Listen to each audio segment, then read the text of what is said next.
जय हिंद दोस्तों, नमस्कार। स्वागत है आप सभी का आज के अपने YouTube channel NCERT fans club Hindi में। दोस्तों, आज की इस वीडियो में जानने वाले हैं कि एक बेहतरीन ढंग से एनसीईआरटी को कैसे पढ़ते हैं। यदि आप यूपीएससी की तैयारी कर रहे हैं या आप वनडे एग्जाम की तैयारी कर रहे हैं या खुद आप अपने क्लास की तैयारी कर रहे हैं, जैसे आप 6वीं 7वीं 8वीं 9वीं 10वीं 11वीं 12वीं, आप किसी भी कक्षा में हैं, यदि आप एनसीईआरटी से शुरुआत करना चाहते हैं तो यह वीडियो आपके लिए बेस्ट होने वाली है। देखिए, एनसीईआरटी पढ़ने से पहले जरूरी है कि एनसीईआरटी को कैसे पढ़ा जाता है।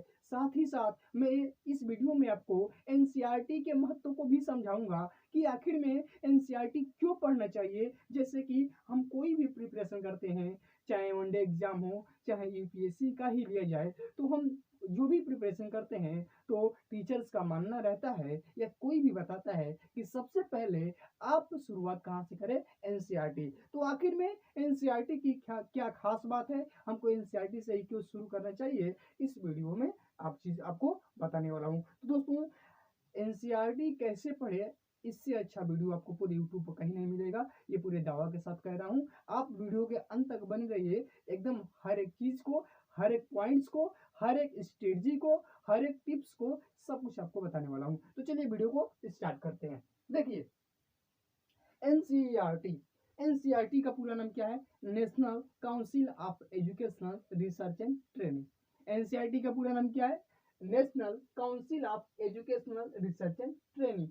एनसीईआरटी क्या है? एनसीईआरटी क्या है? तो एनसीईआरटी एक क्या है? शैक्षणिक संस्था है। जैसे कि आप जो भी पढ़ रहे हैं, 6वीं 7वीं 8वीं 9वीं 10वीं या जो भी है, पूरा का पूरा जो सिलेबस बनाता है, सिलेबस यानी जो पाठ्यक्रम है, वो पाठ्यक्रम कौन बनाता है? एनसीईआरटी बनाता है। एनसीईआरटी क्या है? एक शैक्षणिक संस्था है, ठीक है ना, जो हमारे सिलेबस को यानी पाठ्यक्रम को क्या करता है? निर्धारित करता है। कौन सा सिलेबस ऐड करना है, कौन सा सिलेबस हटाना है, क्या बढ़ाना है, क्या संशोधन करना है, ये सब कुछ करता है कौन? एनसीईआरटी, ठीक है ना। अब देखिए, एनसीईआरटी महत्वपूर्ण क्यों है। सबसे पहले कैसे पढ़ने से पहले हम लोग जानते हैं क्यों पढ़ते हैं, ठीक है ना। एनसीईआरटी को कैसे पढ़ें, इससे अच्छा है कि हम लोग जान लेते हैं कि एनसीईआरटी को क्यों पढ़ें। जब क्यों यानी आपका रीजन क्लियर हो जाएगा ना, आपका रीजन यानी कारण जब क्लियर हो जाएगा ना, तो आपको कैसे पढ़ना है ये आप खुद जानने लगोगे, ठीक है ना। तो सबसे पहले हम लोग समझने का प्रयास करते हैं कि आखिरकार एनसीईआरटी का महत्व क्या है, हमको एनसीईआरटी क्यों पढ़ना चाहिए। तो देखिए, एनसीईआरटी क्यों महत्वपूर्ण हो जाती है। अब आपसे मैं क्वेश्चन पूछना चाहता हूँ, मैं आपसे क्वेश्चन पूछूंगा या आप हमसे क्वेश्चन पूछेंगे कि क्या एनसीईआरटी पढ़ के विद्वान हो सकते हैं? क्या एनसीईआरटी पढ़ लेने से कोई विद्वान हो जाएगा? तो नहीं, ऐसा बात नहीं है। एनसीईआरटी पढ़ के आप विद्वान नहीं हो सकते हैं। अगला क्वेश्चन रहेगा कि एनसीईआरटी से यूपीएससी क्रैक कर लेंगे।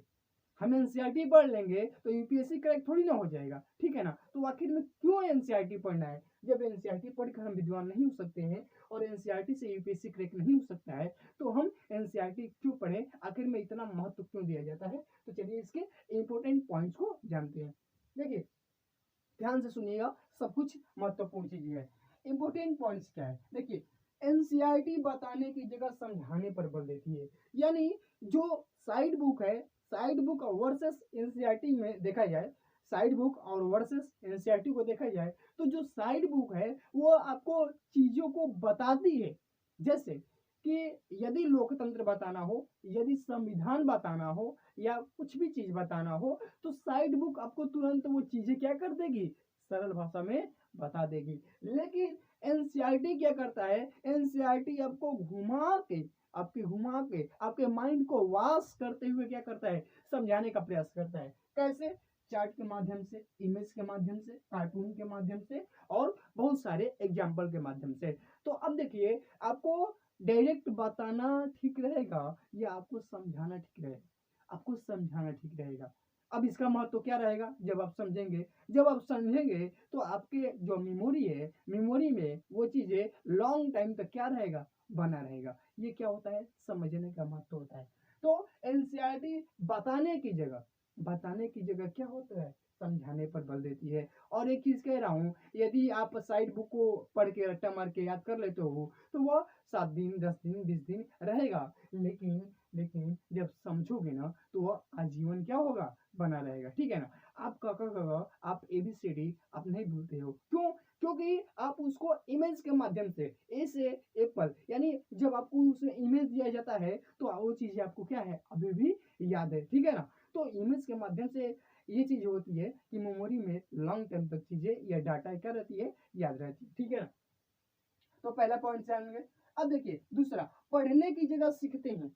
हम लोग एनसीईआरटी में क्या करते हैं, पढ़ने की जगह क्या करते हैं, सीखते हैं, ठीक है ना? एनसीईआरटी में पढ़ने की जगह क्या करते हैं, सीखते हैं। अगला चीज है जो सबसे महत्वपूर्ण चीज है, और हमको लगता है इसीलिए सब कोई कहता है कि आप एनसीईआरटी पढ़ो, बेसिक कीवर्ड की जानकारी। सबसे सबसे महत्वपूर्ण चीज है, बेसिक कीवर्ड की जानकारी होती है। बेसिक कीवर्ड की जानकारी का मतलब कि जब आप एम लक्ष्मीकांत को उठाएंगे, पॉलिटी का जो इंडियन पॉलिटी है उसमें यदि एम लक्ष्मीकांत को उठाएंगे, या छोड़ो आप कोई भी स्टैंडर्ड बुक उठाओगे, यदि वहां पर संविधान या लोकतंत्र लिखा है तो आपको आगे ब्रैकेट में लोकतंत्र और संविधान की परिभाषा नहीं बताएगा।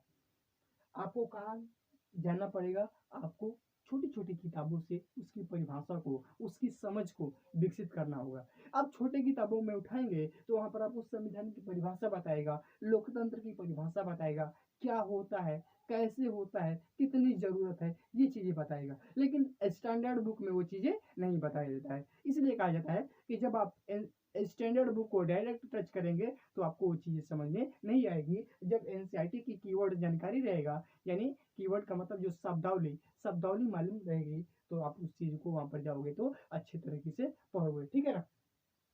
तो बेसिक कीवर्ड की जानकारी होती है, और इसीलिए इसीलिए एनसीईआरटी को हमको पढ़ने की जरूरत होती है। अगला चीज है बेसिक स्ट्रॉन्ग होता है। जब बेसिक कीवर्ड की जानकारी हो जाएगी तो आपका बेसिक क्या हो जाएगा, जो आपका आधार है, जो आपका बेस है, वो क्या हो जाएगा, मजबूत हो जाएगा, और सारा का सारा कंसेप्ट आपका क्या हो जाएगा, क्लियर हो जाएगा। अगला चीज है डेट एंड डाटा। मैं सबसे प्राथमिकता दूंगा दो चीजों का, कीवर्ड और डेट एंड डाटा। एनसीईआरटी की जो डेट एवं डाटा होती है वह सबसे सबसे सबसे महत्वपूर्ण होती है। और आपको जानकर हैरानी होगी कि कहीं ऑप्शन में 1992 दिया है, यदि एनसीईआरटी का डाटा कहता है कि वो 1991 सही है, तो आपको ऑप्शन में जो 1991 है उसी को मानना पड़ेगा, और वो सर्वमान्य होता है। जो एनसीईआरटी की डाटा होती है, डेट एवं डाटा होती है, वो क्या होती है, सर्वमान होती है। जो साइड बुक होती है उसका भले ही सर्वमान हो या ना हो, लेकिन जो एनसीईआरटी का डेट एवं डाटा होता है सबसे महत्वपूर्ण होता है, ठीक है ना? तो ये मैं बता रहा हूँ क्यों पढ़ना चाहिए एनसीईआरटी, ठीक है ना? तो ये आपके क्या है, सारे लाभ है। अब देखिए अगला चीज है क्वेश्चन। जो एनसीईआरटी के क्वेश्चन होते हैं वो लॉजिकल लॉजिकल होते हैं। आप साइड बुक उठाइए, उसके क्वेश्चन पूछने का तरीका देखिए, और जो एनसीईआरटी का किताब उठाएंगे उसके क्वेश्चन पूछने का तरीका देखिए, आपको फर्क तुरंत नजर आएगा। जो एनसीईआरटी का क्वेश्चन होता है उसमें क्या होता है, कंसेप्ट होता है, फैक्ट होता है, थ्योरी होती है, लॉजिक, यानी सब मिक्स करके पूछेगा। और साइड बुक क्या करता है, या तो फैक्ट पूछेगा, या तो लॉजिक पूछेगा, या तो कंसेप्ट पूछेगा, या तो थ्योरी पूछेगा। अलग अलग करके पूछता है, अलग अलग स्टेज में पूछेगा। लेकिन एनसीईआरटी ऐसा नहीं करेगा। एनसीईआरटी एक ही क्वेश्चन में फैक्ट, लॉजिक, थ्योरी और कंसेप्ट चारों चीजें पूछता है। तो क्वेश्चन क्या होता है, लॉजिकल होता है। और जो एनसीईआरटी के क्वेश्चन होते हैं वो डायरेक्ट एग्जाम में भी आने के इसके क्या रहते हैं, चांस रहते हैं। तो देखिए दोस्तों, हम लोगों ने जान लिया कि एनसीईआरटी क्यों पढ़ना चाहिए, आखिर में एनसीईआरटी का महत्व क्या होता है। तो ये 6 पॉइंट्स के माध्यम से आप लोग समझ गए होंगे, ठीक है ना? अब जानते हैं कि एनसीईआरटी कैसे पढ़े। एकदम धांसू तरीका बता रहा हूँ, एकदम ऐसा ही पढ़िएगा। देखिए एनसीईआरटी कैसे पढ़े, एनसीईआरटी कैसे पढ़े। सबसे पहले क्या करिए कि आप टारगेट फिक्स करिए। भाई आपको एनसीईआरटी पढ़ना है तो आपका टारगेट होगा ना कि मैं 6वीं के लिए पढ़ रहा हूँ, कि मैं यूपीएससी के लिए पढ़ रहा हूँ, कि मैं कि वनडे एग्जाम के लिए पढ़ रहा हूँ। आप कोई ना कोई टारगेट मान कर ही ना एनसीईआरटी की किताब उठाएंगे। तो सबसे पहले क्या करें कि आप टारगेट फिक्स करें, ठीक है ना? एनसीईआरटी पढ़ने का तरीका क्या है, सबसे पहले आप टारगेट फिक्स करें कि आपको किस चीज के लिए एनसीईआरटी पढ़ना है। यूपीएससी के लिए पढ़ना है, या वनडे एग्जाम के लिए पढ़ना है, या खुद अपने क्लास के लिए पढ़ना है। अब देखिए मैं ऐसा क्यों कह रहा हूँ, क्योंकि आपको यूपीएससी के लिए जब एनसीईआरटी पढ़ना होगा तो आपके पढ़ने का तरीका क्या होगा, अलग होगा। और जब आप वनडे एग्जाम की तैयारी करेंगे तो उसके लिए आपके पढ़ने का तरीका क्या हो जाएगा, अलग, यानी अप्रोच यानी दृष्टिकोण और माइंडसेट दोनों क्या हो जाएगा, बदल जाएगा। वनडे एग्जाम की जब तैयारी करेंगे तो इसमें सिर्फ क्या हो जाएगा, फैक्ट की जरूरत पड़ेगी आपको, कॉन्सेप्ट की जरूरत पड़ेगी, थ्योरी की जरूरत नहीं पड़ेगी। लेकिन वही यूपीएससी की बात की जाए तो यूपीएससी में थ्योरी, कॉन्सेप्ट, लॉजिक और सबकी जरूरत पड़ेगी। तो आप क्या करें, सबसे पहले टारगेट फिक्स कर ले कि आपको एनसीईआरटी किस चीज के लिए पढ़ना है, यूपीएससी के लिए पढ़ना है कि वनडे एग्जाम के लिए पढ़ना है या खुद अपने क्लास के लिए पढ़ना है। और सबका अप्रोच क्या होगा, अलग अलग होगा, सबके पढ़ने का तरीका क्या होगा, अलग अलग होगा। इसलिए सबसे पहले क्या करें, टारगेट फिक्स करें। दूसरा, सब्जेक्ट और प्लस टॉपिक का चयन करें। यदि आप यूपीएससी की तैयारी करना चाहते हैं तो क्या आप पूरी किताब पढ़ेंगे ना, जैसे यूपीएससी की तैयारी करना है तो आपको क्या करना पड़ेगा, 6 से 12 तक सभी किताबों को पढ़ना पड़ेगा। लेकिन यदि आप कुछ चीजों को पढ़ना चाहते हैं जैसे, तो उसमें क्या करना पड़ेगा, आपको सब्जेक्ट प्लस टॉपिक का क्या करना पड़ेगा, पहले चयन करना पड़ेगा, ठीक है ना। जैसे कि आप history, polity, economics, geography, science and tech यानी कुछ भी पढ़ना चाहते हैं तो उसमें आपको कुछ ऐसा चीज होगा कि नहीं मुझे सिर्फ यही चीज पढ़ना है, ठीक है ना, यही हमको सब्जेक्ट पढ़ना है, मुझे जियोग्राफी पढ़ना है, ठीक है ना। और ऐसा भी होगा कि मुझे जियोग्राफी में बस इस टॉपिक को पढ़ना है, तो आप ऐसा क्या करें, टारगेट बनाए कि मुझे सब्जेक्ट कौन कौन पढ़ना है और टॉपिक कौन कौन पढ़ना है। और यदि आपको आप जीरो से शुरुआत करना चाहते हैं तो आपको क्या करना पड़ेगा, हर एक सब्जेक्ट को क्या पढ़ना पड़ेगा, ठीक है ना। तो सब्जेक्ट प्लस टॉपिक का क्या करें, चयन करें। अब देखिए, जो सबसे पहले आपको मास्टर बनाएगी, एनसीईआरटी पढ़ने में आपको मास्टर बनाएगी, ये चीजें हैं। सबसे पहले क्या करिए, एक्टिव रीडिंग। एक्टिव रीडिंग का मतलब क्या होता है, सक्रिय पाठन, यानी सक्रिय रूप से पढ़ना। और सक्रिय रूप से पढ़ने का मतलब ये होता है, पढ़े, समझे, अंडरलाइंस करे, नोट्स बनाए और क्वेश्चन सॉल्व करें, ठीक है ना। सक्रिय पाठन सबसे बेस्ट तरीका, पढ़ने का सबसे बेस्ट तरीका क्या है, एक्टिव रीडिंग। पढ़े, समझे, अंडरलाइंस करें, नोट्स बनाए, क्वेश्चन सॉल्व करें। अब देखिए, पढ़े, पहले क्या करें, सिर्फ पढ़े, उसके बाद क्या करेंगे, धीरे धीरे चीजों को क्या करेंगे, समझेंगे। जब समझेंगे तो आपका हाथ कहाँ जाएगा, अंडरलाइंस की ओर। जैसे कि मैं ये पूरा पूरा चीज पढ़ूंगा तो मैं सबसे पहले पढ़ूंगा, उसके बाद इस चीजों को क्या करूंगा, समझूंगा। अब समझूंगा तो जब मुझे समझ में चीजें आएंगी तो मैं इसको क्या करूंगा, खींचूंगा। क्यों, क्योंकि हमारी महत्व की चीजें हैं, हमको ये चीजें समझ में आ रही है। तो सबसे पहले क्या करें, पढ़े, पढ़ने के बाद उस चीजों को समझे, समझने के बाद क्या करें, उस चीजों को अंडरलाइंस करें। अंडरलाइंस करने के बाद आप क्या करेंगे, अब तुरंत कॉपी में क्या कर लेंगे, नोट्स बनाएंगे। और नोट्स बनाकर क्या करेंगे, एक बार रिवाइज करेंगे और चलेंगे कहाँ, क्वेश्चन की ओर। यदि वो क्वेश्चन आ रहा होगा तो आप मानेंगे कि मैं बहुत अच्छे से पढ़ा हूँ। यदि वो क्वेश्चन आपसे नहीं आ रहा है तो आप मानेंगे कि मैं अच्छे से पढ़ा नहीं हूँ। तो एक्टिव रीडिंग का मतलब होता है सक्रिय पाठन। इसमें क्या करना होता है, आपको सबसे पहले पढ़ना होता है, उसके बाद समझना पड़ता है, उसके बाद अंडरलाइंस करिए, उसके बाद नोट्स बनाइए, उसके बाद क्या करिए, क्वेश्चन सॉल्व करिए। आप एक बेहतरीन ढंग से पढ़ रहे हैं, इसका मतलब यही है, आप एक बेहतरीन ढंग से पढ़ रहे हैं, इसका मतलब यही है कि आप क्वेश्चन सॉल्व कर ले रहे हैं। यदि आप क्वेश्चन सॉल्व कर ले रहे हैं तो आपके पढ़ने का तरीका क्या है, अच्छा है, आपको चीजें समझ में आई है, ठीक है ना। और एक्टिव रीडिंग में दो चीजों का ध्यान रखा जाता है, आप याद ना करें, आप रट्टा मारने की कोशिश ना करें, आप याद करने की कोशिश ना करें, बल्कि चीजों को क्या करें, समझे, ठीक है ना। ये तीसरा पॉइंट हो गया। अब मैं चौथे पॉइंट पर ले जाना चाहता हूँ और पढ़ने की पूरी प्रक्रिया को समझाना चाहता हूँ। देखिए, आपको जो एनसीईआरटी है उसको 3 बार रीडिंग करना है। एनसीईआरटी को कितनी बार रीडिंग करना है, 3 बार रीडिंग करना है, ठीक है ना। जब आप 3 बार रीडिंग करेंगे तो क्या होगा, अब 3 बार रीडिंग में आपको कौन कौन सी प्रक्रिया, फर्स्ट बार में करना है, सेकेंड बार में करना है, थर्ड बार में करना है। देखिए मैं समझाता हूँ, first reading, second reading, third reading, 3 reading आपको लगाना है। पहला, जब आप फर्स्ट रीडिंग करेंगे, जब पहली बार जैसे कि ये मान लो कि एनसीईआरटी का किताब है, जब पहली बार एनसीईआरटी के किताब को उठाएंगे तो पहली बार में क्या करेंगे, सिर्फ चीजों को क्या करेंगे, पढ़ेंगे। आप पहले बार में संशोधन नहीं करने लग जाएंगे, ठीक है ना। आप पहले बार में संशोधन नहीं करेंगे, सबसे पहले क्या करेंगे, पढ़ेंगे। उसके बाद क्या करना है, महत्व को ध्यान में रखना है, ठीक है ना। कुछ बच्चे क्या होते हैं, पढ़ने लगे उत्साह में क्या करेंगे, आ रहा है तो अंडरलाइंस भी करो, जल्दी क्वेश्चन भी करो, ऐसे नहीं करना है, धैर्य से काम लेना है। सबसे पहले क्या करना है, फर्स्ट रीडिंग में सिर्फ पढ़े, फिर और उसके बाद क्या करें, महत्व को ध्यान में रखें और क्या करें, कीवर्ड को पहचाने, कीवर्ड को पहचाने कि कौन कौन सा कीवर्ड है जो हमारे लिए क्या है, महत्वपूर्ण है। तो फर्स्ट रीडिंग में ये करना है। जब आप सेकेंड रीडिंग की ओर बढ़ेंगे तब आपको क्या करना है, अंडरलाइंस करना है, ठीक है ना। जब सेकेंड रीडिंग करेंगे तब वहां पर आपको क्या करना है, अंडरलाइंस करना है और यहाँ पर विस्तार में पढ़ना है। विस्तार में पढ़ने का मतलब कि क्या कहा जा रहा है और क्यों कहा जा रहा है, ये चीजें क्यों कही जा रही है और क्या कहा जा रहा है और क्यों कहा जा रहा है, ये चीजें यानी कथन और कारण, कथन और कारण, यानी ये कथन दिया है तो इसका कारण क्या हो सकता है, आप धीरे धीरे अपना माइंड को क्या करते रहे, एक्टिव करते रहे, ठीक है ना। तो सेकेंड रीडिंग में अंडरलाइंस करना है, विस्तार में पढ़ना है, यानी क्या कहा जा रहा है और क्यों कहा जा रहा है।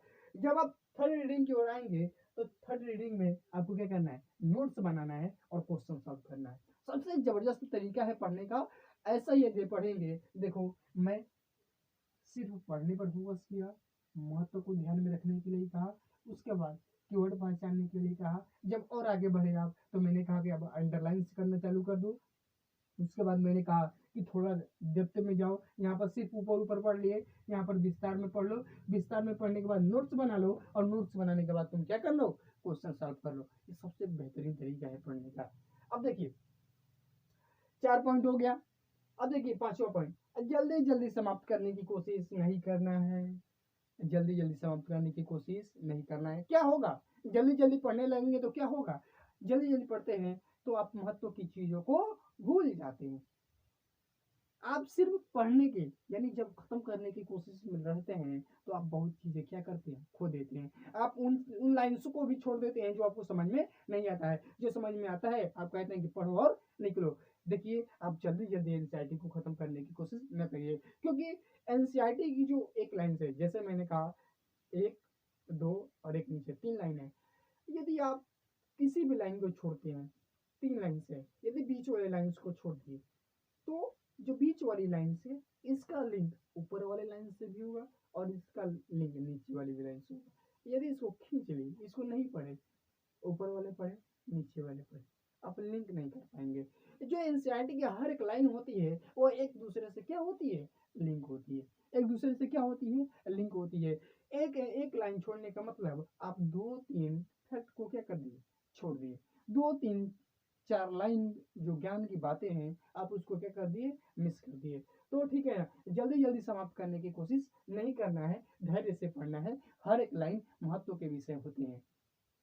अब देखिए जो जो छठा है, छठा बहुत बढ़िया है, सबसे बेस्ट तरीका है। यूपीएससी की प्रिपरेशन में आपका कितना मदद कर सकता है आप इसको सोच भी नहीं सकते हैं। जो ये बता रहा हूँ या यूपीएससी के प्रिपरेशन में आपको कितना हेल्प कर सकता है, आपके लिए कितना मददगार साबित हो सकता है, आप सोच भी नहीं सकते हैं। जब आप एनसीईआरटी की रीडिंग करिए, जब आप एनसीईआरटी की रीडिंग करिए, आप हिस्ट्री, इकोनॉमिक्स, जियोग्राफी, आप पॉलिटी कुछ भी पढ़िए, साइंस पढ़िए, कुछ भी पढ़िए, तो आप उसको क्या करिए, थोड़ा थोड़ा धीरे धीरे। मैं ऐसा नहीं कर रहा हूँ कि पहली बार में आपको बहुत ज़्यादा उत्साहित होकर ज़्यादा चीज़ें नहीं करनी है, बाद में चल के आप डिमोटिवेट हो जाएंगे, ठीक है ना। धीरे धीरे शुरुआत करनी है। तो एनसीईआरटी पढ़ते समय आप कुछ कुछ भी पढ़े, एनसीईआरटी पढ़ते समय आपको उन बातों को, उन फैक्ट को क्या करना है, करेंट अफेयर के साथ क्या करना है, लिंक करना है। जब आप ऐसा करेंगे तो आपको बहुत आनंद आएगा और आप अपडेट रहेंगे। आप क्या करेंगे, अपडेट रहेंगे, ठीक है ना। तो रीडिंग करते समय उसको क्या करिए, करंट अफेयर से लिंक करने की कोशिश करिए। 7 number, concept, fact, theory, logic. 4 चीज बनाइए। एनसीईआरटी पढ़िए तो 4 चीज, फैक्ट की चीजें, थ्योरी और कंसेप्ट, ये चारों चीजें आप क्या करिए, साथ में लेकर चलिए। आपको कंसेप्ट भी क्लियर करना है, फैक्ट भी याद करना है, थ्योरी को भी समझना है और लॉजिक। जब ये 4 चीज रहेगा तो धड़ाधड़ क्वेश्चन आप करेंगे। आप क्वेश्चन करने की रफ्तार आपकी इतनी होगी कि आप सोच नहीं सकते हैं। कंसेप्ट, फैक्ट, थ्योरी, लॉजिक, चारों चीजों को क्या करें, क्लियर करें। अगला चीज है क्वेश्चन प्रैक्टिस। भाई आप पढ़ रहे हैं, आप एनसीईआरटी पढ़ रहे हैं, क्यों पढ़ रहे हैं, क्योंकि आप क्वेश्चन सॉल्व करें। Practice practice practice and more practice. सबसे जबरदस्त तरीका है कि अभ्यास करें, ठीक है ना। क्वेश्चन का अभ्यास करें। तो क्वेश्चन का क्या करें, प्रैक्टिस करिए, क्योंकि जब सब कुछ आप पढ़ेंगे तो आप यही चाहेंगे, आप यही उम्मीद लेकर जाएंगे कि जब मैं क्वेश्चन करने बैठूँ तो मैं बहुत अच्छे तरीके से क्वेश्चन को क्या कर दूँ, सॉल्व कर दूँ। तो जब आप सब कुछ कर लें, जब सब कुछ कर लें, यानी जब एक्टिव रीडिंग कर लें, तो अंत में क्या करना है, क्वेश्चन आपको सॉल्व करना है, जो आपके प्रिपरेशन में 4 चांद लगेंगे। उम्मीद है दोस्तों आपको यह वीडियो बहुत ज़्यादा पसंद आया होगा। मैं पूछ रहा हूँ कि यदि इस वीडियो को 10 में से अंक देना हो, 10 नंबर में से आपको नंबर देना हो, तो इस वीडियो को 10 नंबर में से आप कितने नंबर देना चाहेंगे, कमेंट में ज़रूर बताइएगा। यदि चैनल पर नए हैं तो चैनल को ज़रूर सब्सक्राइब करिएगा और वीडियो को अपने दोस्तों के साथ ज़रूर शेयर करिएगा। वीडियो देखने के लिए आप सभी का दिल से धन्यवाद।